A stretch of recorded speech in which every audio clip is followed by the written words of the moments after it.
పాపములో నేను రాధించినప్పుడు, చీకటిలో నేను జీవించినప్పుడు, శాపములో నేను రాధించినప్పుడు, కల్వరి ప్రేమను చూపించినావే, కల్వరి ప్రేమను చూపించినావే, విడువని నీ కృప ఎడబాయని నాయనే, నన్ను మరని నీ ప్రేమ నన్ను మరువని దాయనే, నీ మాట చాలయ్య నాకు, బ్రతికేదాని సాక్షిగా, నీ కృప చాలయ్య నాకు, సాగేదాని సాక్షిగా. బలహీనుడనై నే కృంగినప్పుడు, బహుశోధనలో నే నిలచినప్పుడు, బలహీనుడనై నే కృంగినప్పుడు, బహుశోధనలో నే నిలచినప్పుడు, నీ హస్తముతో బలపరచినావే,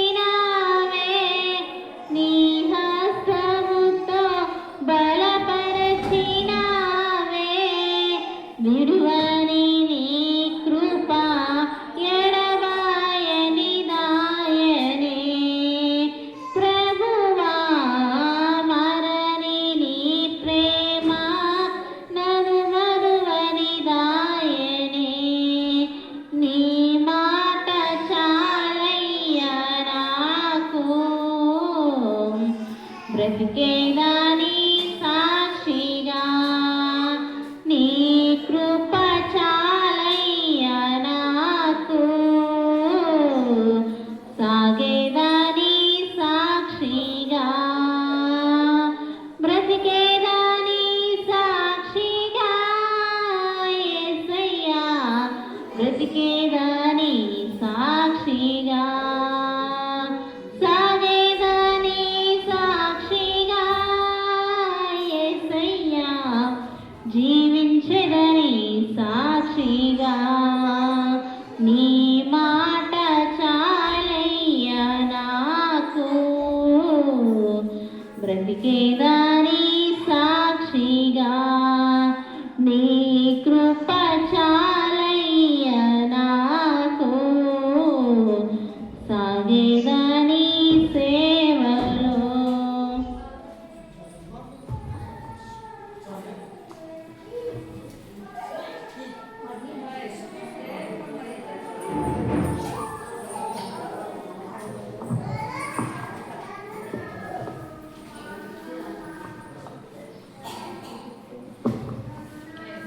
దేవునికి స్తోత్రములు. క్రీస్తునందు ఈ యొక్క ప్రభు దినాన కూడి వచ్చిన సకల పరిశుద్ధులకును, చిన్నపిల్లలకును, యవనస్తులకి మన రక్షకుడు ప్రభు అయినటువంటి యేసుక్రీస్తు నామమున మీ అందరికీ వందనాలు తెలియజేస్తూ ఉన్నాను.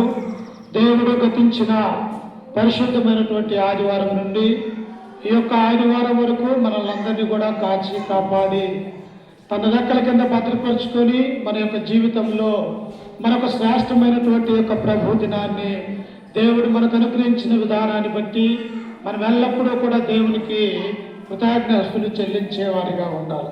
చిన్న ప్రార్థన చేసుకుని ఆ తదుపరి దేవుని యొక్క వాక్యాన్ని ధ్యానించుకుందాము. ఒకసారి ప్రార్థన చేసుకుందాం. అందరు కళ్ళు మూసుకున్నట్టయితే ప్రార్థన చేసుకుందాం. సకల ఆశీర్వాదాలకు కారణాభూతుడైన మా ప్రియా పరలోకపు తండ్రి, నీ ఘనమైన అత్యున్నతమైన నామానికి వందనాలు, స్తుతి స్తోత్రములు తండ్రి.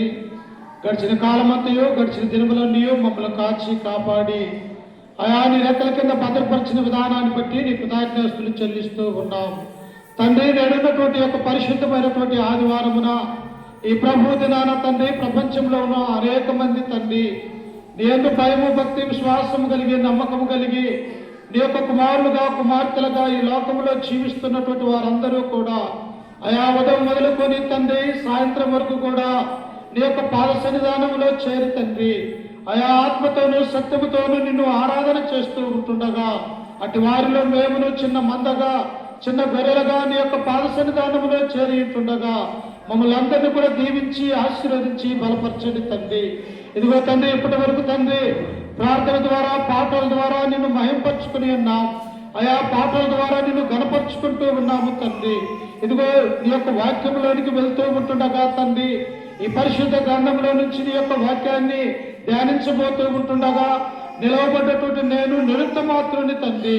ఇదిగో నీ బిడ్డలకును మాకును మా యొక్క జీవితాలకి ఏ వాక్యమైతే అవసరమైంటూ ఉన్నదో తండ్రి ఆ వాక్యమును బోధించడానికి అయా నన్ను నీ సులువ సాధన మరుగుపరుచుకోనండి.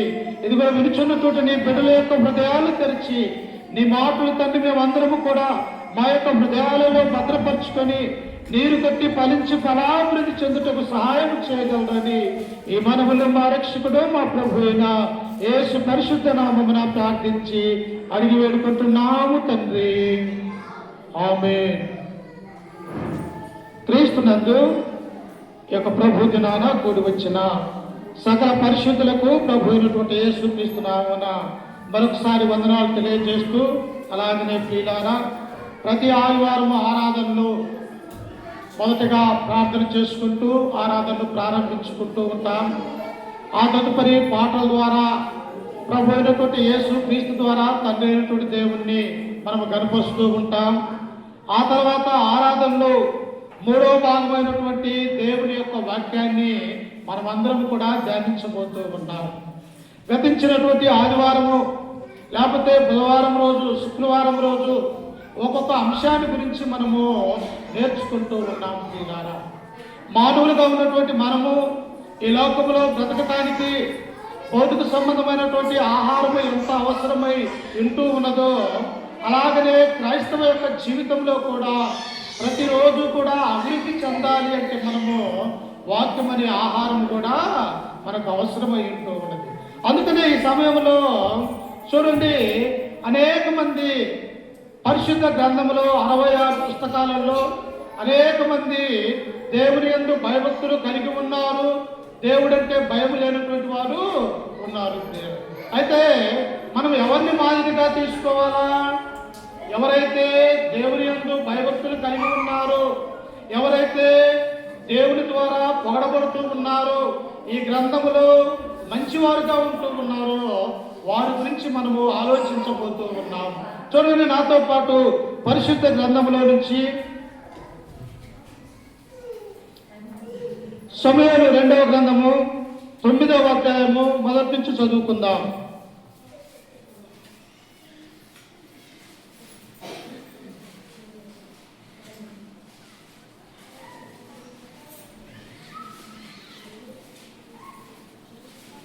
సమూయేలు 2వ గ్రంథము 9వ అధ్యాయం మొదటి నుంచి చదువుకుందాం.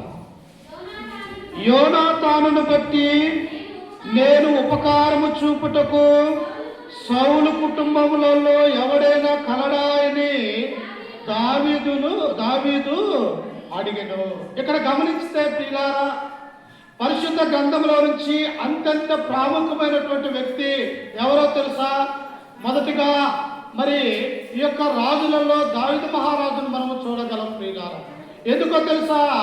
ఈ యొక్క దావీదు తన యొక్క జీవితంలో మొట్టమొదటి స్థానం ఎవరికి ఇచ్చాడు అంటే తండ్రి అయినటువంటి దేవుడికి మాత్రమే ఆయన తన స్థానాన్ని అనుగ్రహించినాడు.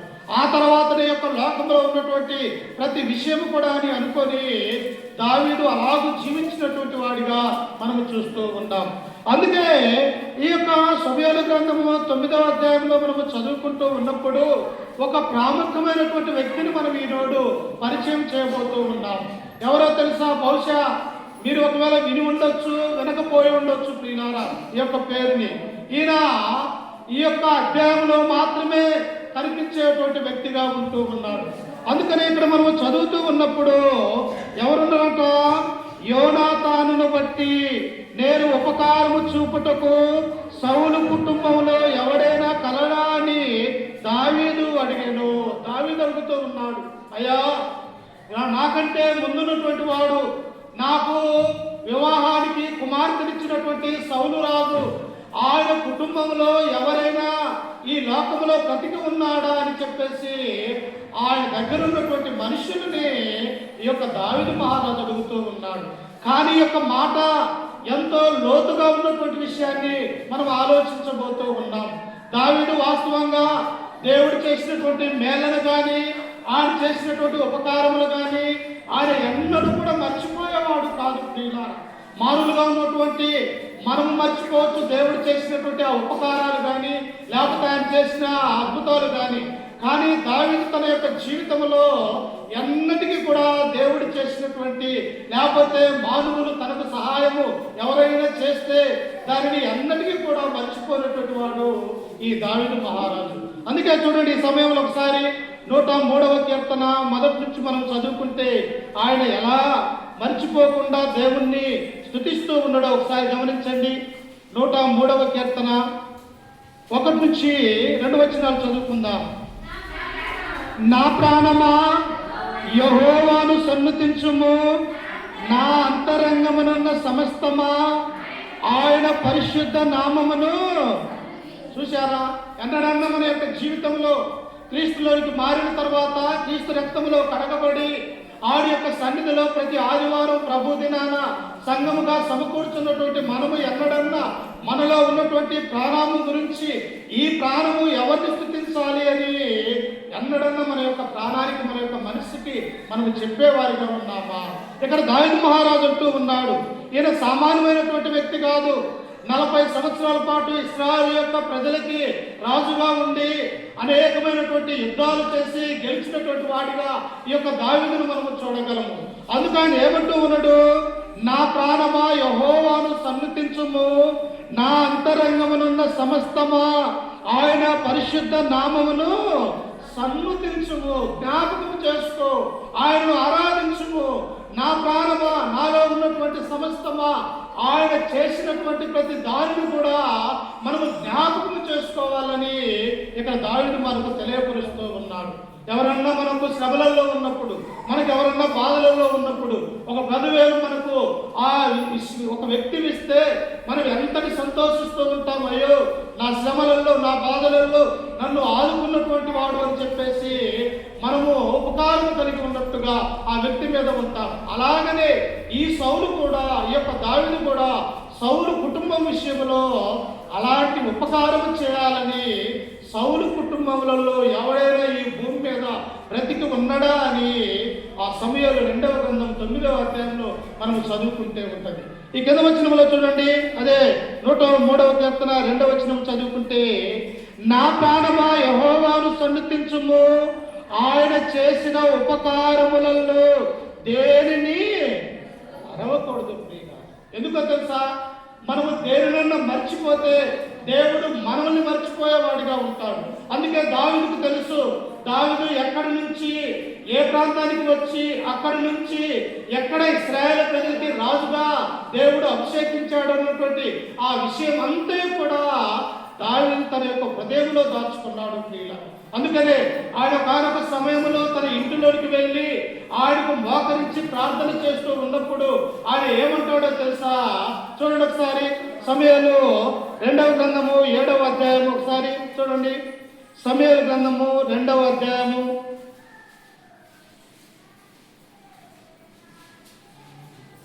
7వ అధ్యాయము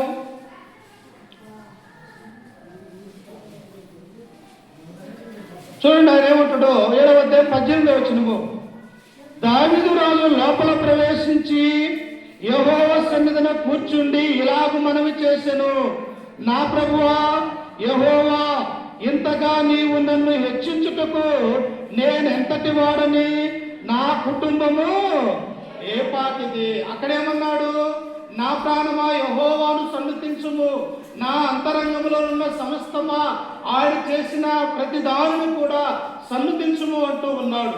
ఆయన చేసిన ఉపకారములలో దేనిని మరవకూడదని 103వ కీర్తనలో అంటే ఇక్కడ ఏమంటూ ఉన్నాడో తెలుసా? ఆయన తన ఇంటిలోనికి వెళ్ళి మోకరించి ఆ తండ్రి అయినటువంటి దేవునికి ప్రార్థన చేస్తూ ఉన్నాడు. ఏమనంట, దేవా నా ప్రభువా యెహోవా ఇంతగా నన్ను హెచ్చించుటకు నేను ఏ పాటి వాడిని, నా కుటుంబము ఎంతటి ఎంతో ఉన్నారు. చూసావా, తన యొక్క జీవితంలో తగ్గింపు స్వభావం కలిగి ఉన్నాడు. దేవుడంటే భయం కలిగి ఉన్నాడు, దేవుడంటే భక్తి కలిగి ఉన్నాడు, దేవుడంటే విశ్వాసము కలిగినటువంటి వాడే తనకు తానే తగ్గింపు స్వభావం కలిగినటువంటి వాడిగా ఆయన ఉంటూ ఉన్నాడు. అందుకనే ఈ దావీదు మహారాజు గురించి దేవుడు ఒక మాట సెలవిచ్చాడు. చూడండి, అపోస్తుల కార్యములు 13వ అధ్యాయము ఏమని దేవుడే స్వయంగా ఈ యొక్క దావీదు మహారాజు గురించి దేవుడు ఏమని మాట్లాడాడో చూడండి ఒకసారి. అపోస్తుల కార్యములు 13వ అధ్యాయము 22వ వచనాన్ని చదువుకుందాం. తర్వాత అతన్ని తొలగించి దావీదును రాజుగా ఏర్పరచును, మరియు ఆయన నేను యెషయా కుమారుడైన దావీదు నా ఇష్టానుసారమైన మనుష్యుడు, అతడు నా ఉద్దేశములన్నీ నెరవేర్చునని కనుగొంటిని అని చెప్పి అతన్ని గూర్చి సాక్ష్యం ఇచ్చను. మానవుల యొక్క సాక్ష్యాలు ఏమంటే, మనకి ఎవరు మంచి అనుకుంటే వారికి వెళ్ళి మనం మాట్లాడతాం. కానీ దేవుని యొక్క సాక్ష్యం ఇది ప్రియులారా. పరిశుద్ధ గ్రంథంలో ఉన్నటువంటి ఆయన యొక్క మాటలు, ఆయన యొక్క సాక్ష్యము ఏమని ఉన్నదో తెలుసా? ఇదిగో నేను యెషయా కుమారుడైన దావీదును కనుగొంటిని అంటే పరలోకంలో నుండి నా యొక్క మనసుకు, నా యొక్క హృదయానికి నచ్చినటువంటి వ్యక్తి, నా ప్రజలైనటువంటి ఇశ్రాయేలు ప్రజలను పరిపాలించడానికి ఎవరు మంచి వ్యక్తి అని దేవుడు చూసినప్పుడు ప్రియులారా, ఆయన దృష్టిలో ఎవరున్నారో తెలుసా? యెషయాకు 8 మంది కుమారులైతే ఆ కనిష్ఠుడైనటువంటి వాడే ఈ యొక్క దావీదు అన్నటువంటి సత్యాన్ని మనం గమనించాలి. అందుకు ఆయన గురించి ఏమంటూ ఉన్నాడు? దావీదు నా ఇష్టానుసారుడు, నా యొక్క హృదయానుసారుడు, నా ఉద్దేశములన్నీ నెరవేర్చు వాడు. అంటే దేవుని యొక్క ఉద్దేశం ఏమై ఉన్నదో అలాగనే దావీదు యొక్క ఉద్దేశం కూడా అలాగనే ఉంటూ ఉన్నది ప్రియులారా. ఒక్క బెత్షెబా విషయంలో తప్ప దావీదు ఎన్నడూ కూడా పాపము చేయలేదు అని ఈ గ్రంథంలో మనకు తెలుస్తూ ఉంది. అయితే ఇట్టి దావీదు అక్కడ ఉన్నటువంటి మంత్రులను, పనివారిని అడుగుతూ ఉన్నాడు. ఏమని? అయ్యా, సౌలు కుటుంబంలో ఎవరైనా ఉన్నారా అని ఆ సమూయేలు గ్రంథము 9వ అధ్యాయములో 1వ వచనములో అంటూ ఉన్నాడు. చూడండి, తిరిగి మనం అక్కడికి వెళ్దాం. సమూయేలు 2వ గ్రంథము 9వ అధ్యాయము చూడు ఎందుకు అడుగుతూ ఉన్నాడో ఆ మాట మనం అక్కడ గమనిద్దాం.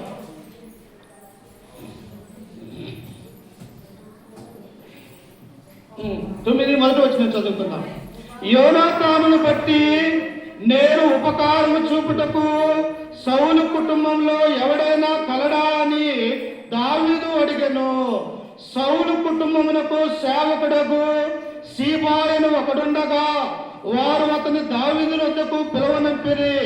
రాజు సీబావు నీవే కదా అని అడగగా అతడు, నీ దాసుడనైన నేనే సీబాను అనెను. రాజు, యెహోవా నాకు దయ చూపినట్లుగా నేను ఉపకారము చేయుటకు సౌలు కుటుంబంలో ఎవడైనను ఒకడు శేషించి ఉన్నాడా అని అతనిని అడగగా. ఎవరిని పిలిపించాడట? ఈ యొక్క సౌలు రాజుగా ఉన్నప్పుడు తన దగ్గరగా ఉన్నటువంటి వ్యక్తి, తనతో పాటు ఉన్నటువంటి వ్యక్తి అయినటువంటి ఈ యొక్క సిబా అయినటువంటి వ్యక్తిని ఈ యొక్క రాజ కుటుంబంలో గమనించారు ప్రియులారా. ఇదిగో సిబా అయినటువంటి వ్యక్తి ఎక్కడ ఉన్నా కానీ ఈ రాజనగరంలోనికి తీసుకొని రండి, అతనికి సౌలు కుటుంబంలో ఎవరైనా ఈ లోకములో బ్రతికి ఉన్నాడా అన్నటువంటి విషయము ఆ సిబాయికి తప్ప ఎవరికి తెలియదని ఆ దావీదు మహారాజు ఆజ్ఞ ఇచ్చినప్పుడు ఈ సీబాయి దావీదు ఎద్దుకు వచ్చాడు ప్రియులారా. అప్పుడు దావీదు అడుగుతూ ఉన్నాడు, అయ్యా సీబాయి, ఇదిగో సౌలు కుటుంబంలో, యోనాతాను కుటుంబంలో ఈ భూలోకంలో ఎవరైనా కూడా మిగిలి ఉన్నారా? లేకపోతే ఫిలిష్తీయుల దేశము వారందరూ కూడా ఆ సౌలును యోనాతానును చంపినట్టు తన యొక్క కుటుంబంలో ఉన్న వారందరినీ చంపివేశారా అని ఆ సీబాయిని అడిగినప్పుడు ఎందుకు అడుగుతున్నాడో తెలుసా? యోనాతాను కుటుంబానికి ఆయన ఉపకారం అందించాలని ప్రియులారా.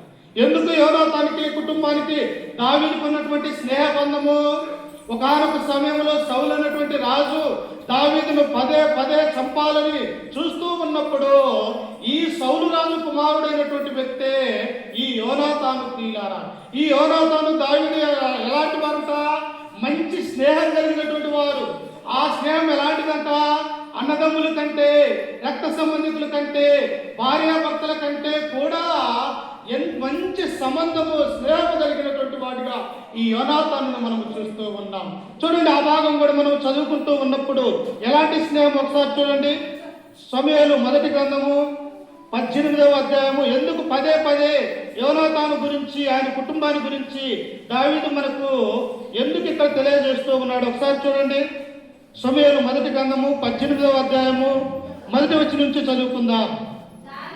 దావీదు సౌలుతో మాట్లాడటం చాలించినప్పుడు యోనాతాను హృదయము దావీదు హృదయముతో కలిసిపోయెను. యోనాతాను దావీదును తనకు ప్రాణ స్నేహితునిగా భావించుకొని అతన్ని ప్రేమించెను. ఇందుకే ప్రియులారా, పదే పదే పదే పదే యోనాతాను కుటుంబంలో ఎవరైనా బ్రతికి ఉన్నారా? ఇదిగో సిపాయి, లేకపోతే అక్కడ ఉన్నటువంటి మంత్రులను, రాజ్యంలో ఉన్న పరిపాలకులను ఈ దావీదు మహారాజు అడుగుతూ ఉన్నాడు. పదే పదే ఎందుకు అడుగుతూ ఉన్నాడంటే వీరిద్దరు కూడా ఎలాంటి వారో తెలుసా? ప్రాణ స్నేహితులు ప్రియులారా. అంటే ప్రాణ స్నేహితులు అంటే తన ఆపదలో ఉన్నప్పుడు, లేకపోతే తన సంతోషంలో ఉన్నప్పుడు, ఏ రీతిగా కష్టములో నష్టములో ఉన్నప్పుడు ఈ దావీదు మహారాజుకు తోడెవరు ఉన్నారంటే ఈ సౌలు కుమారుడైనటువంటి యోనాతాను ఆయన స్నేహంగా ఉన్నట్టుగా మనము చూస్తూ ఉన్నాం. అంతేకాదు ప్రియులారా, పదే పదే తన తండ్రి అయినటువంటి సౌలు దావీదును చంపాలని అనేక మార్లు ఈటను ఇసిరినప్పుడు, అనేక మార్లు దావీదు మహారాజును తరుముతూ ఉన్నప్పుడు అరణ్యములో కూడా కాపాడినటువంటి వ్యక్తి ఎవరంటే ఈ యోనాతాను అన్నటువంటి సత్యాన్ని మనము గ్రహించాలి. అందుకని ఆయన ఏమంటూ ఉన్నాడు? యోనాతాను హృదయము దావీదు హృదయముతో కలిసిపోయెను. ఏమైపోయిందంట? ఇద్దరు కలిసిపోతూ ఉన్నారు. ఇద్దరు ఒకే మాట మీద ఉంటూ ఉన్నారు. ఇద్దరు ఒకే దేవుని సేవిస్తూ ఉన్నారు. ఇద్దరు కష్టములు నష్టములు ఒకరికొకరు తోడుగా ఉన్నట్టుగా మనం ఇక్కడ చూస్తూ ఉన్నాం. కానీ ఒకనొక సమయంలో ఫిలిస్తీన్ల యొక్క దేశం యొక్క ఆ సైన్యములు ఏమైపోయారంటే ఈ సౌలు కుమారుడైన యోనాతాను యుద్ధములో మరణించి వేశాడు. ఎంతో ఏడ్చాడు దావీదు. అయ్యో, నా ప్రాణ స్నేహితుడైనటువంటి యోనాతాను ఇదిగో యుద్ధములో మరణించి వేశాడా? యెహోవా చేత అభిషేకించబడిన వాడైన సౌలు యుద్ధములో మరణించాడని అనేక రోజులు దుఃఖ నివారణ కలిగినటువంటి వాడిగా ఈ దావీదును మనము చూస్తూ ఉన్నాం. అందుకనే వారిద్దరూ ప్రాణ స్నేహితులు కనుక ఆ స్నేహాన్ని గుర్తు చేసుకొని ఈ రాజుగా ఉన్నటువంటి ఈ యొక్క దావీదు మహారాజు ఏమంటూ ఉన్నాడంటే యోనాతాను కుటుంబంలో ఎవరైనా ఉన్నారా అని అడుగుతూ ఉన్నాం. అప్పుడు ఎందుకంట చూడండి, కింద వచనములో సమూయేలు 2వ గ్రంథము 9వ అధ్యాయము 4 మరి 3 నుంచి చదువుకుందాం. ఒకసారి చూడండి. రాజు యెహోవా నాకు దయ చూపినట్లుగా నేను ఉపకారము చేయుటకు సౌలు కుటుంబంలో ఎవడైనా ఒకడు శేషించి ఉన్నాడా అని అతనిని అడగగా సీబా యోనాతానుకు కుంటి కాళ్ళు గల కుమారుడొకడు ఉన్నాడని రాజుతో మనవి చేసెను. చూశారా? వెతికితే ఏదన్నా దొరకదా అమ్మా? మత్తయి సువార్త 7వ అధ్యాయం 7వ వచనంలో ఏమన్నాడు? అడుగుడి మీకు ఇవ్వబడును, వెతుకుడి దొరుకుదును అంటూ ఉన్నాడు. ఇక్కడ దావీదు మహారాజు మరి వెతుకుతూ ఉన్నాడు. ఎవరైనా యోనాతాను యొక్క కుటుంబంలో ఉన్నాడా? ఉంటే అతన్ని నా దగ్గరికి తీసుకొని రావాలా. ఆ కుటుంబానికి ఏం చేయాలంట దావీదు? నేను రాజుగా ఉన్నాను, ఇదిగో నన్ను దేవుడు ఆశీర్వదించాడు, నా ఆశీర్వాదము ఊరకనే పోకూడదు, నాకు మేలు చేసిన వారికి నేను ఉపకారం చేయాలి అన్న ఆ భావము మనస్సు దావీదులో ఉన్నది కనుక ఈ సీబా అయినటువంటి వ్యక్తిని పిలిపించి ఆయన అడిగినప్పుడు ఆ సీబా అంటూ ఉన్నాడు. ఏమంటూ ఉన్నాడంట? అయ్యా, యోనాతానుకు ఒక కుమారుడు ఉన్నాడు. అతను ఎలాంటి వాడో తెలుసా? నడవటానికి కాలు లేనటువంటి వాడు, కుంటివాడుగా ఉన్నాడు, ఏ పని చేయలేనటువంటి వాడు ఉన్నాడు. ఎవరు ఆ యొక్క పేరంటే అతని పేరు, ఆయన పేరే మెఫీబోషెతు. ఏం పేరమ్మా? మెఫీబోషెతు. బైబిల్లో ఇలాంటి పేరు ఒక్కటే ఉన్నట్టుగా మనం చూడగలం. ఎవరైనా యోనాతానుకు పుట్టినటువంటి కుమారుడు యుద్ధము జరుగుతూ ఉన్నప్పుడు యోనాతాను యొక్క కుమారుడైనటువంటి యొక్క మెఫీబోషెతు చిన్న కుమారుడుగా ఉన్నప్పుడు యుద్ధంలో నుంచి ఎలాగైనా కాపాడాలని అక్కడ ఉన్నటువంటి ఒక దాసురాలు, ఆ దాసుడు ఏం చేశాడంటే ఎత్తుకొని వెళ్ళిపోతూ ఉన్నప్పుడు వారిరువురు రాళ్ల మీద పడ్డప్పుడు ఈ యోనాతాను కుమారుడైనటువంటి మెఫీబోషెతు 2 కాళ్ళు సచ్చుపడిపోయినట్టుగా మనం చూస్తూ ఉన్నాం. చూశారా ప్రియులారా? యోనాతాను మంచివాడే, దేవుడంటే భయం కలిగిన వాడు, దేవుడంటే భక్తి కలిగినటువంటి వాడు, యెహోవా చేత అభిషేకించబడిన దావీదుతో ప్రాణ స్నేహితుడిగా ఉన్నాడు. కానీ అతని కుమారుడు ఎలా ఉన్నాడంట? 2 కాళ్ళు లేనటువంటి సచ్చుబడిపోయిన ఈ మెఫీబోషెతు ఒకడు ఉన్నాడని ఈ సీబాయి దావీదు మహారాజుకు తెలియజేస్తూ ఉన్నాడు. అప్పుడు ఏమంటూ ఉన్నాడు చూడండి, కింద వచనంలో 4వ వచనం చదువుకుందాం చూడండి. అతడు ఎక్కడ ఉన్నాడని రాజు అడగగా సీబా చిత్తగించుము, అతడు లోదీబారులో అమ్మీయేలు కుమారుడగు మాకీరు ఇంటనున్నాడని రాజుతో ఆయనను. ఎక్కడ ఉన్నాడంట? అయ్యా అతను ఉన్నాడు. ఎక్కడ ఉన్నాడు తెలుసా?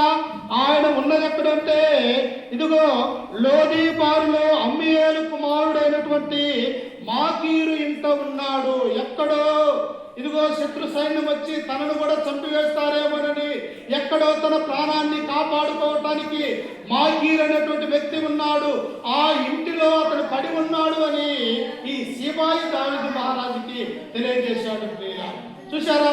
దేవుని యొక్క ఆలోచనలు కలిగి ఉంటే, దేవుడంటే భయం ఉంటే, దేవుడంటే భక్తి ఉంటే, ఇదిగో దేవుడు నన్ను ఆశీర్వదించాడు, ఇదిగో నా ప్రాణ స్నేహితుడైనటువంటి యోనాతాను మరణించి ఉన్నాడు, అతని కుటుంబానికి ఏదైనా చేయాలా ఉపకారం అని ఈ దావీదు ఆలోచిస్తూ ఉన్నాడు. ప్రియులారా, వాస్తవంగా ఆయన రాజ్య పరిపాలన చేసినప్పుడు ఎన్ని పనులు ఉండొచ్చు, ఎంతో ఉండొచ్చు ప్రియులారా, ఎన్నో యుద్ధాలు ఉండొచ్చు. కానీ అవన్నీ కూడా పక్కన పడేసి ఉపకారము చేయటానికి తన యొక్క మనసు ముందుకు ఉన్నది. అందుకనే దేవుడు అన్నాడు, దావీదు నా హృదయానుసారుడు, నా ఉద్దేశములన్నీ కూడా నెరవేర్చేవాడు. అంటే దేవుని యొక్క ఉద్దేశము దావీదు యొక్క ఉద్దేశము, దేవుని యొక్క హృదయము దావీదు యొక్క హృదయము, ఈ యొక్క యోనాతాను యొక్క హృదయము దావీదు హృదయము ఎలాగైతే కలిసిపోయి ఉన్నాయో, దేవుని నమ్ముకున్నటువంటి మన యొక్క హృదయాలు కూడా ఎలా ఉండాలంటే అలాంటి హృదయాలు కలిగి ఉండాలి ప్రియులారా. అందుకనే ఆయన అంటూ ఉన్నాడు, ఆయన ఇదిగో లోదీబారులో మాకీరు ఇంట ఉన్నాడు ఈ మెఫీబోషెతు అని అన్నప్పుడు ఈ దావీదు మహారాజు అతను కుంటివాడు కదా, అతనితో నాకేం అవసరం ఉంటుంది, ఆ కుంటివాడిని ఈ రాజమందిరంలోనికి ఎలా తీసుకువస్తావు అని అతను ఆలోచించలేదు ప్రియులారా. వాస్తవంగా ఇదిగో పక్షవాయం కలిగినటువంటి వారు కానీ, కుంటివారు కానీ, మూగవారు కానీ, ఏదైనా కూడా శరీరంలో అవయము లోపం ఉన్నట్టయితే రాజమందిరంలోనికి రానియకూడదు ప్రియులారా. ఎందుకంటే ఏ ఒక్కరు కూడా రాజమందిరంలోనికి నివసించేవారు కాదు. వారు ఎక్కడ ఉంటారో తెలుసా? ఊరి బయట నివసించేవారు ప్రియులారా. కానీ ఈ దావీదు మహారాజు ఏమంటూ ఉన్నాడో చూడండి, ఆయన 5వ వచనంలో, అప్పుడు రాజైన దావీదు మనుషులను పంపి లోదెబారులోనున్న అమ్మీయేలు కుమారుడగు మాకీరు ఇంట నుండి అతన్ని రప్పించెను. సౌలు కుమారుడైన యోనాతానుకు పుట్టిన మెఫీబోషెతు దావీదు వద్దకు వచ్చి సాగిలపడి నమస్కారము చేయగా. చూశారా? తల్లిదండ్రులు అంటే ఎంతటి సంస్కారాన్ని ఆ యొక్క కుంటివాడైనప్పటికీ కూడా తన యొక్క తండ్రి అయినటువంటి యోనాతాను ఎలా జీవించాలో నేర్పించినటువంటి వాడిగా ఈ మెఫీబోషెతును మనం చూస్తూ ఉన్నాం. ఎలాంటి వాడంట? ఎప్పుడైతే ఆ మాకీరు ఇంట ఉన్నటువంటి యోనాతాను కుమారుడైనటువంటి యొక్క మెఫీబోషెతును ఈ దావీదు మహారాజు తీసుకుని రమ్మన్నాడో ఎంతనే ఏం చేస్తూ ఉన్నాడంట? ఆ దావీదు రాజ మందిరంలోనికి ఈ మెఫీబోషెతుని తీసుకొచ్చాడు. అప్పుడు ఏమన్నాడంట ఆయన? చూడండి, అక్కడ ఏమని ఉన్నది? ఆయన మెఫీబోషెతు దావీదు వద్దకు వచ్చి సాగిలపడి నమస్కారము చేయగా. చూశారా? నా తండ్రితో సహవాసం కలిగినటువంటి వ్యక్తి, ఈ యొక్క ఇశ్రాయేల్ యొక్క ప్రజలకి రాజ్యం మీద రాజుగా ఉన్నటువంటి వ్యక్తి, ఇదిగో కుంటివాడిగా ఉన్నటువంటి నన్ను, ఎక్కడో ఒక మారు దూర ప్రాంతంలో ఉన్నటువంటి నన్ను తీసుకుని వచ్చాడు అని చెప్పేసి వెంటనే దావీదు యొక్క పాదముల మీద ఈ మెఫీబోషెతు పడ్డాడు.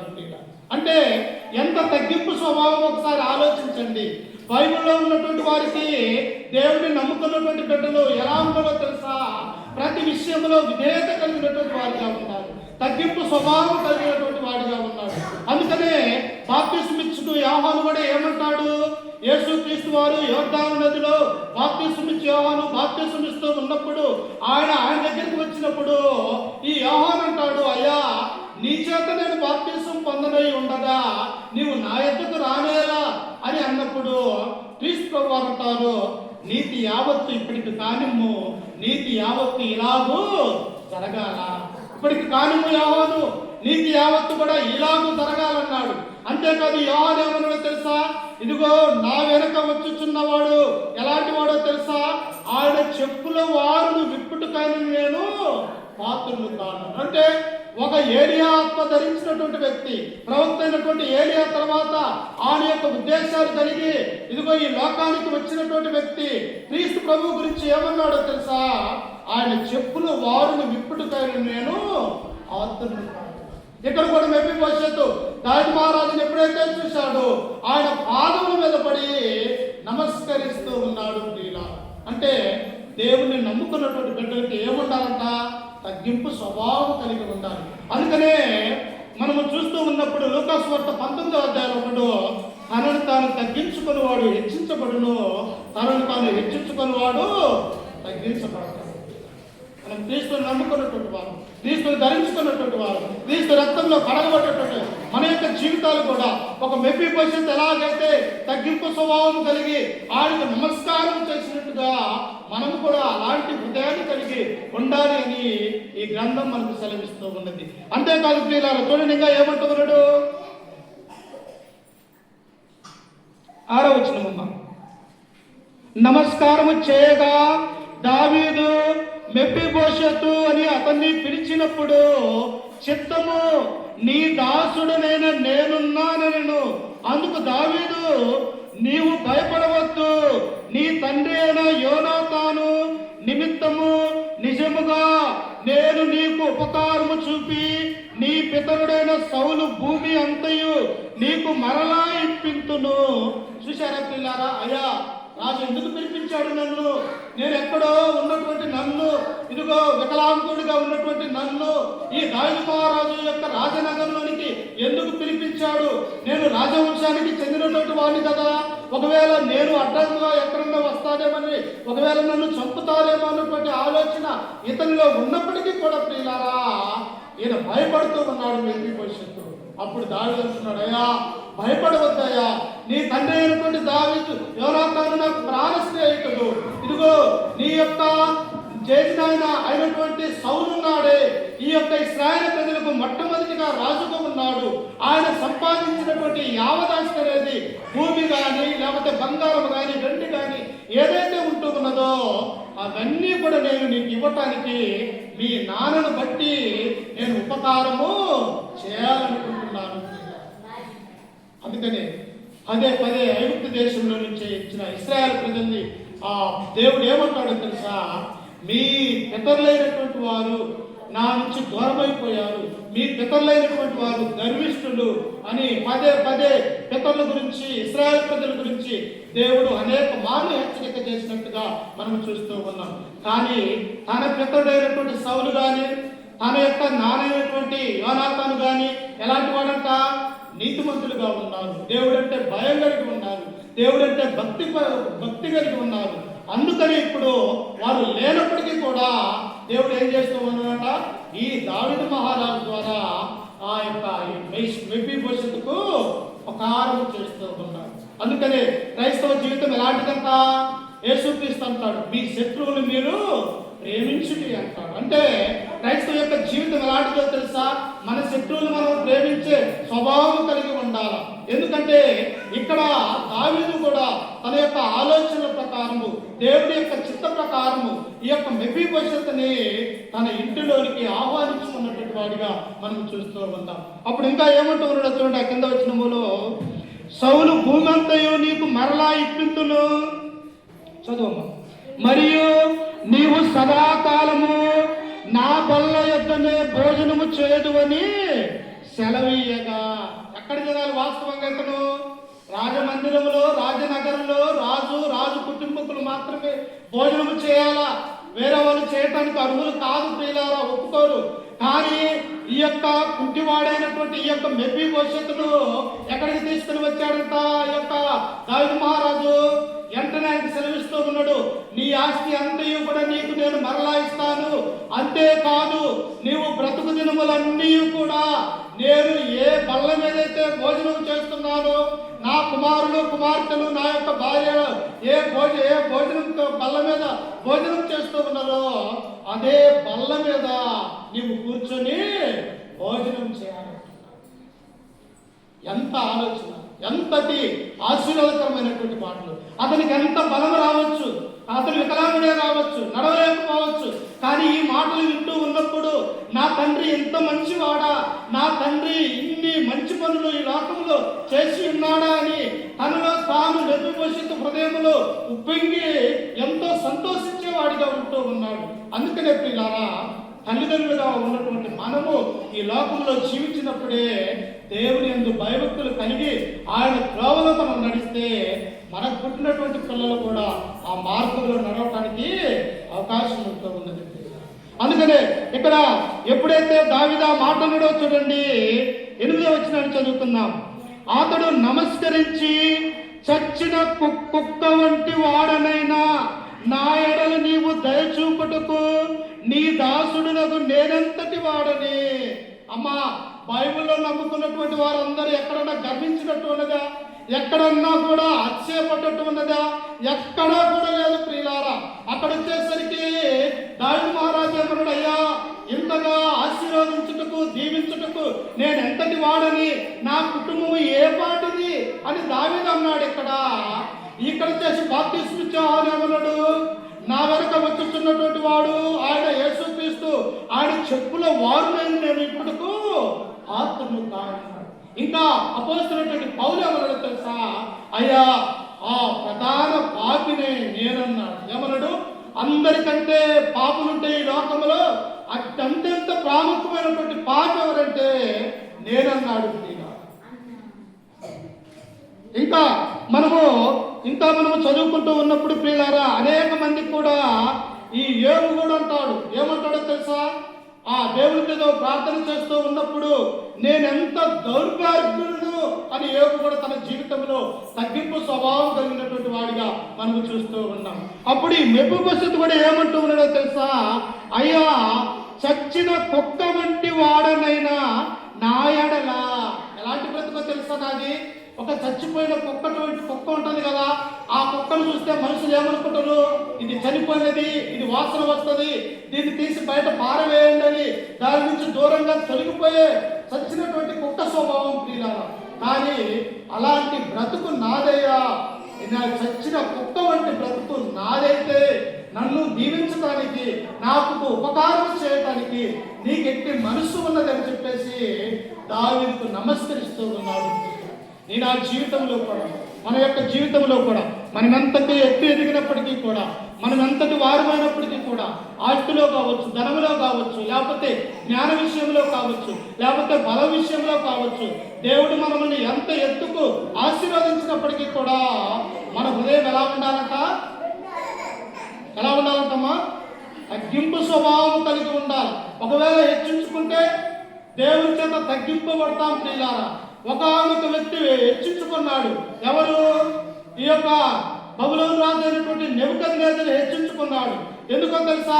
భూలోకంలో ఉన్నటువంటి ప్రపంచాల మొత్తం నేను జయించినాను, ఈ బబులోను దేశంలో ఉన్నటువంటి ఈ కట్టడాలు, ఈ రాజ్యము ఇవంతా నా చేతి పనులు అని చెప్పేసి ఆయన తన మేడ ఎక్కి హెచ్చించుకొని గర్వించబడ్డాడు ప్రియులారా. కానీ దేవుడు ఏం చేశాడంట? వెంటనే ఆయన్ని తుట్టి వేశాడు. తర్వాత తన స్థితి ఏమైపోయినది?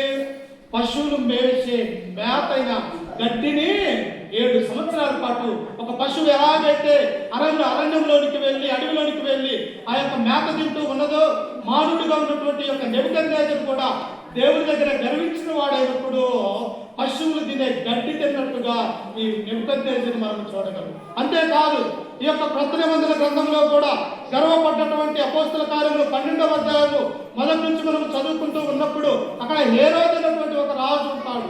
ఆ రాజు కూడా ఏం చేశాడు? రాజసింహాసనం మీద ఉండి ఆయన మాట్లాడుతూ ఉన్నప్పుడు అక్కడ ఉన్నటువంటి జనం ఏమన్నారు? ఒకసారి చూడండి, అపోస్తల కార్యములు 12వ అధ్యాయము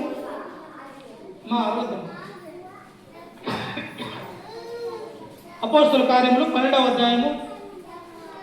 అంటే క్రైస్తవులము మనం గర్వించకూడదు అని గ్రంథం మనకు తెలివిస్తూ ఉన్నది. చూడండి, 12వ అధ్యాయము 21 వచనం. 12:21. నియమింపబడిన దినమందు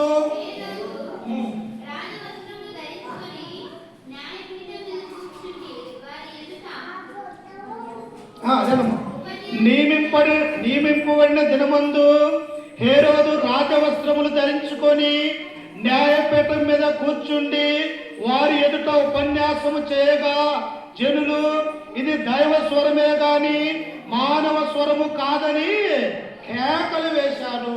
ఏం చేశారంట?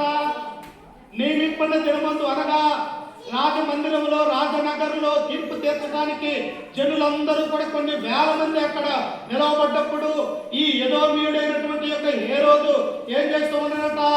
తన యొక్క రాజవస్త్రాలను ధరించుకొని బంగారుపు యొక్క కిరీటం పెట్టుకొని జనులందరూ చూస్తూ ఉన్నప్పుడు ఆ సింహాసనం మీదకి ఎక్కి ఆయన జనులకు తీర్పు తీరుస్తూ ఉన్నప్పుడు జనులు ఏమన్నారో తెలుసా? ఇది దైవ స్వరమే గాని బాలుని యొక్క స్వరము కాదన్నారు.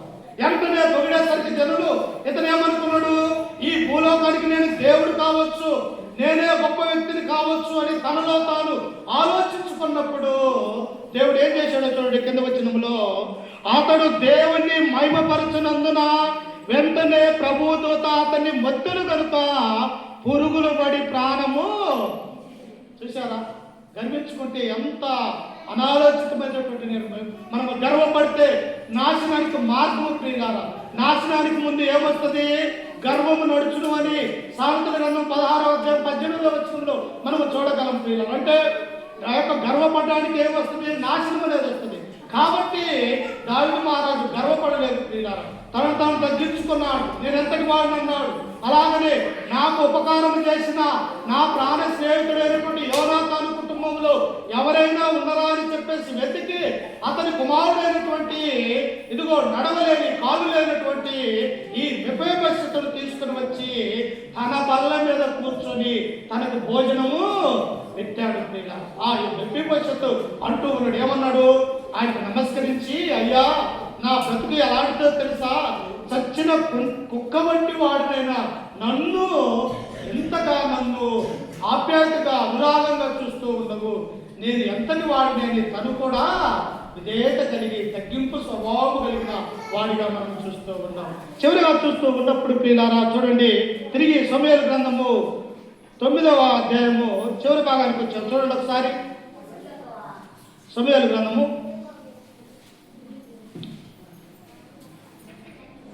9వ అధ్యాయం చూడండి, 8వ వచనం. 9:8. అతడు నమస్కరించి, చచ్చిన కుక్క వంటి వాడనైన నా ఎడల నీవు దయచూపుటకు నీ దాసుడులకు నేనెంతటి వాడను అనను. అప్పుడు రాజు సౌలు సేవకుడైన సీబాను పిలువనంపి సౌలుకును అతని కుటుంబమునకును కలిగిన సొత్తంతటిని నీ యజమానుని కుమారునికి నేను ఇప్పించి ఉన్నాను. ఏం చేశాడంట? తన బల్ల యొక్క భోజనమే కాదు, తన యొక్క జేజనాయనటువంటి సౌలు రాజుకు ఎంత ఇస్తున్నదో, తన తండ్రి అయినటువంటి యోనాతానుకు ఎంత ఇస్తున్నదో, ఎన్ని పొలాలు ఉన్నాయో, ఎన్ని బంగారం ఉన్నదో, ఎంత వెండి ఉన్నదో అవన్నీ కూడా తిరిగి ఆ సీబా అయినటువంటి వ్యక్తిని పిలిపించి, ఇదిగో ఈ పొలానికి, ఈ బంగారానికి, వెండికి నీవు జాగ్రత్తగా ఉండి ఇతనికి రావాల్సినటువంటి ప్రతి వాట కూడా ఈ మెఫీబోషెతుకు ఇవ్వమని అప్పుడు దావీదు సెలవిచ్చాడు. ఇప్పుడు ఏం చేశాడు దావీదు? తన జీవితంలో ఉపకారం చేసినటువంటి యోనాతాను మర్చిపోయాడా? మర్చిపోలేదు ప్రియులారా. ఆ తర్వాత యోనాతానును బట్టి ఈయన మరలా ఎవరికి ఉపకారం చేశాడు? తన కుమారుడైనటువంటి ఈ కుంటివాడైనటువంటి మెఫీబోషెతుకు ఆయన ఉపకారం చేసినట్టుగా మనం చూస్తూ ఉన్నాం. అందుకని మన యొక్క జీవితంలో కూడా ఎవరన్నా ఉపకారం చేసినా, మేలు చేసినా మనం ఏం చేయకూడదు? మర్చిపోకూడదు ప్రియులారా. ఎందుకో తెలుసా? మనం మర్చిపోతే దేవుని యొక్క శాపం మన మీదకి వస్తూ ఉన్నది. అందుకనే ప్రతి విషయంలో మనము దేవునికి కృతజ్ఞతలు చెల్లించే వారిగా మనం ఉండాలని ఈ గ్రంథం మనకు సెలవిస్తూ ఉన్నది. అంతేకాదు ప్రియులారా, ఈయన గురించి ఇంకా కింద భాగంలో చూసుకుంటూ ఉన్నప్పుడు తన మరణం వరకు కూడా దావీదుకు నమ్మకం కలిగినటువంటి వాడిగా తన జీవితము అక్కడే మరణించినటువంటి వాడిగా ఈ మెఫీబోషెతును మనం చూస్తాం. కాబట్టి మన యొక్క జీవితంలో ఎలాగైతే దేవుడికి మనం స్నేహం కలిగి ఉండాలి, దేవుడు మనతో స్నేహం కలిగి జీవించాలంటే క్రైస్తవులతో ఒకరి ఏళ్ళ ఒకరు మనము ఎలా ఉండాలంట? ఈ యొక్క యోనాతాను దావీదు ఎలాగైతే స్నేహితులుగా ఉంటూ ఉన్నారు, అలాగనే మనం ఎవరికి ఉండాలంట? మన యొక్క స్నేహితుడు, మన యొక్క దేవుడు, మన యొక్క ప్రభు ఎవరు?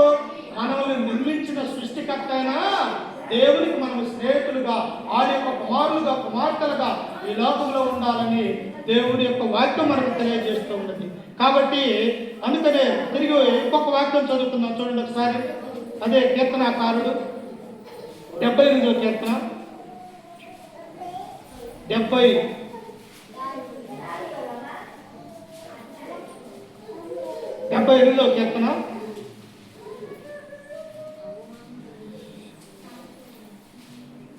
3వ వచనం చదువుకుందాం. 78:3.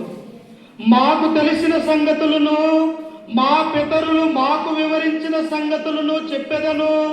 యెహోవా స్తోత్రార్హ క్రియలను, ఆయన బలమును, ఆయన చేసిన ఆశ్చర్య కార్యములను దాచకుండా వాటిని వారి పిల్లలకు మేము చెప్పెదము. ఎన్ని తరాలు కనిపిస్తున్నాయమ్మా ఇక్కడ? ఇశ్రాయేలు ప్రజలంటూ ఉన్నారు, ఇదిగో దేవుడు మా ఎడల చేయించిన ఆయన కార్యములు, ఆయన ఆశ్చర్య కార్యములు, ఆయన యొక్క అద్భుతాలు ఎవరికి నేర్పిస్తారంట? మా పిల్లలకు నేర్పిస్తాము. అంతేకాదు మా పిల్లల పిల్లలకు కూడా ఆయన చేసిన ఆశ్చర్య కార్యములు, ఆయన అద్భుతాలు, ఆయన ఉపకారములు రాగల తరములో నేర్చుకోవాలంటే మనం ఏం చేయాలా?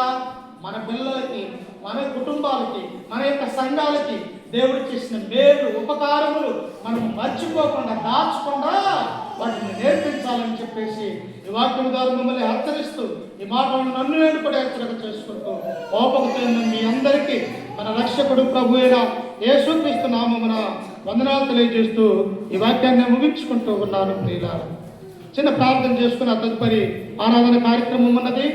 ఆ తర్వాత ప్రార్థన చేసుకుందాం. సకల ఆశీర్వాదకు కారణభూతుడైన మా ప్రియ పరలోకపు తండ్రి, నీ ఘనమైన అత్యున్నతమైన నామానికి వందనాలు, స్తుతి స్తోత్రములు తండ్రి. గడిచిన కాలమంతయు, గడిచిన దినములన్నీ మమ్మల్ని కాచి కాపాడి మా యొక్క జీవితంలో తండ్రి మరొక శ్రేష్టమైన ఈ ప్రభు దినాన్ని మాకు అనుగ్రహించినందుకు నీకు కృతజ్ఞతలు చెల్లిస్తూ ఉన్నాం తండ్రి. ఎక్కడైతే ఇద్దరు ముగ్గురు కూడి నా నామమును ఏకీభవించుతారో వారి మధ్య నేను ఉంటానని సెలవించిన దేవా, ఈ మధ్యాహ్న కాల సమయంలో తండ్రి చెప్పబడినటువంటి నీ యొక్క వాక్యము తండ్రి నీ బిడ్డల యొక్క హృదయాలలో ఫలించి ఫలాభివృద్ధి చెంది అయా తండ్రి విస్తరించుటకు సహాయం అనుగ్రహించండి తండ్రి. ఇదిగో దావీదు మహారాజు ఎలాగైతే తన యొక్క జీవితంలో ఇతరులకు మేలు చేయాలని, ఉపకారము చేయాలని అయా నిన్ను మరొక నేను భయభక్తులు కలిగి ఉన్నాడు, అలాగనే తండ్రి తన యొక్క ప్రాణ స్నేహితుడైనటువంటి యోనాతాను కుమారుడైన మెఫీబోషెతును తన యొక్క రాజగృహంలోనికి పిలిపించుకొని ఆయనకు ఉపకారం చేసినట్టుగా మేము చూస్తూ ఉన్నాం.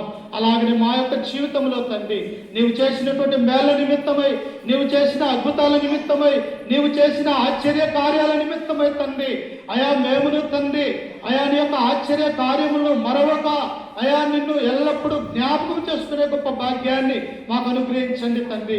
అంతేకాదు తండ్రి మా ఎడల తండ్రి ఈనాడు అనేక మంది కూడా వారి వారి చేతమైనట్టుకు తండ్రి ఉపకారం చేస్తుండగా వారిని కూడా జ్ఞాపకం చేసుకొని ఈ లోకంలో తండ్రి ఒక క్రైస్తవులుగా నీ యొక్క భయము, భక్తి, విశ్వాసము కలిగినటువంటి వారిగా ఈ లోకంలో ఉండటకు సహాయం చేయండి తండ్రి.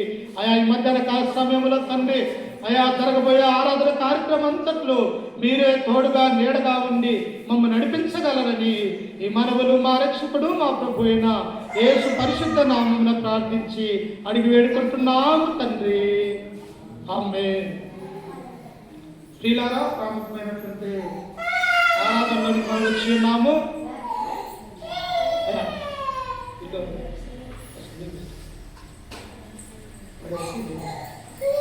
ప్రాముఖ్యమైనటువంటి ఆరాధనలోకి మనం వచ్చి ఉన్నాం. చూడండి, పరిశుద్ధ గ్రంథంలో నుంచి కొరింథీయులకు రాసినటువంటి మొదటి పత్రిక 11వ అధ్యాయము 23వ వచనాన్ని చదువుకుంటూ ఈ యొక్క క్రీస్తు యొక్క మరణ సమాధి పునరుత్థానం అనే కార్యక్రమాన్ని మనము జరిగించుకుందాం. చూడండి ఒకసారి, కొరింథీయులకు రాసినటువంటి మొదటి పత్రిక 11వ అధ్యాయం 23వ వచనము.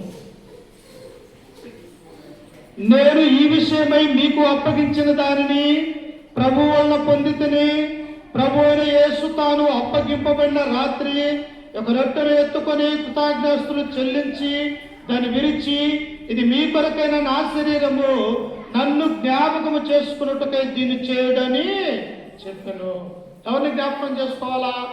ఎందుకు ఆదివారం ఆరాధనలో మనం కూర్చుంటూ ఉన్నామంటే ప్రియులారా, మన పాపముల కొరకు, మన అపరాధముల కొరకు, ఈ లోకంలో ఉన్నటువంటి నాశనం అయిపోతున్నటువంటి మన కొరకు తండ్రి మనల్ని ప్రేమించి తన కుమారుడైనటువంటి యేసు క్రీస్తు వారిని ఈ లోకానికి పంపించి 33 సంవత్సరాల పాటు ఈ లోకంలో ఒక మానవుడిగా కన్యకైనటువంటి మరే గర్భాన ఈ లోకంలో ఉద్భవించినటువంటి వాడిగా తన 30వ ఏట స్వార్థ సేవలో పరిచర్యలో పాల్గొని ఆ యొక్క 3.5 సంవత్సరాలు దేవుని యొక్క పరిచర్య చేసినటువంటి ఈ యొక్క ప్రభు మన పాపం నిమిత్తం ఏమైపోయాడంటే ఆ కలువరి గిరిలో తన యొక్క రక్తాన్ని చిందించినాడు.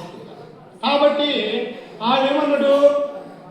ప్రభు అయినటువంటి యేసుక్రీస్తు ఈ లోకంలో ఉన్నప్పుడు ఎవడైనను నా శరీరము నా రక్తము తిని త్రాగిన వాడే నిత్య జీవము గలవాడు, అంత్య దినములందు నేను వారిని లేపుదును. అంటే ఎవడైనను అంటే పురుషుడు లేదు, స్త్రీ అని లేదు, లేకపోతే ఎక్కువ కులస్తుడని లేదు, తక్కువ కులస్తుడని లేదు. భూ ప్రపంచంలో ఉన్నటువంటి వారందరూ కూడా యేసు క్రీస్తును నమ్ముకున్నటువంటి వారందరూ కూడా ఏమైపోతారంట? ప్రభు యొక్క శరీరాన్ని, ఆయన యొక్క రక్తాన్ని మనము తిని త్రాగాలి. అంతేకాదు, అపోస్తలుల కార్యములు 2వ అధ్యాయం 44వ వచనంలో మనము చదువుకుంటూ ఉన్నప్పుడు యేసు క్రీస్తు వారు 12 మందిని తన శిష్యులుగా ఉండటానికి పిలవనంపించి వారితో పాటు పరిచర్య చేసి ఆయన మరణించి సమాధి చేయబడి తిరిగి ఆ తండ్రి యొద్దకు ఆరోహణమైన తర్వాత వీరు చేసినటువంటి కార్యక్రమం ఏంటంటే, చూడండి ఒకసారి, అపోస్తలుల కార్యములు 2వ అధ్యాయము ఏం చేశారో చూడండి ఒకసారి. మరియు వారు ఏక మనస్కులై 41 చదువు 41. కాబట్టి అతని వాక్యము అంగీకరించిన వారు బాప్తిస్మము పొందిరి. ఆ దినమందు ఇంచుమించు 3,000 మంది చేర్చబడిరి. వీరు అపోస్తలుల బోధ యందును, సహవాసమందును, రొట్టె విరుచుట యందును, ప్రార్థన చేయుట యందును ఎడతెగక ఉన్నారు. ఎలా ఉండాలంట? యేసుక్రీస్తు మరణించి సమాధి చేయబడి తిరిగి లేచి తండ్రి యొద్దకు ఆరోహణమైన తర్వాత ఈ అపోస్తలులు ఎక్కడికి వచ్చారంట?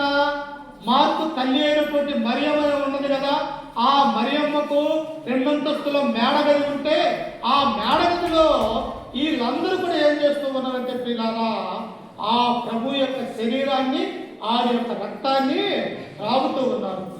అందుకని ఇంకా ఎప్పుడు తీసుకోవాలి ఇది? కొంతమంది సోమవారం అంటాడు, కొంతమంది శనివారం అంటాడు, కొంతమంది శుక్రవారం అంటాడు. ఎప్పుడు తీసుకోవాలి అది? అపోస్తలుల కార్యములు 20వ అధ్యాయము ఒకసారి చూడండి, ఎప్పుడు తీసుకోవాలో. అపోస్తలుల కార్యములు 60వ అధ్యాయం, అపోస్తలుల కార్యములు 20వ అధ్యాయము 7వ వచనాన్ని చదువుకుందాం. చూడండి ఎప్పుడు తీసుకోవాలో. ఆదివారమున మేము రొట్టె విరుచుటకు కూడినప్పుడు, అమ్మా ఎప్పుడు ఎలవాలంట? సంఘముగా సమకూడేది ఎప్పుడు? మనము ఈ ప్రభు దినమైనటువంటి వారంలో మొదటి రోజు అయినటువంటి యొక్క ఆదివారమున మనము సంఘముగా సమకూడినప్పుడు ఏ రోజుని బైబిల్లో ఉన్నది? ఆదివారమున మేము రొట్టె విరుచుటకు కూడి. మరి మద్యం తీసుకోవచ్చా? తీసుకోవచ్చు. ఒకవేళ తీసుకుంటే ఏం జరుగుతుంది? ఆజ్ఞ అతిక్రమమే పాపమైతుంది.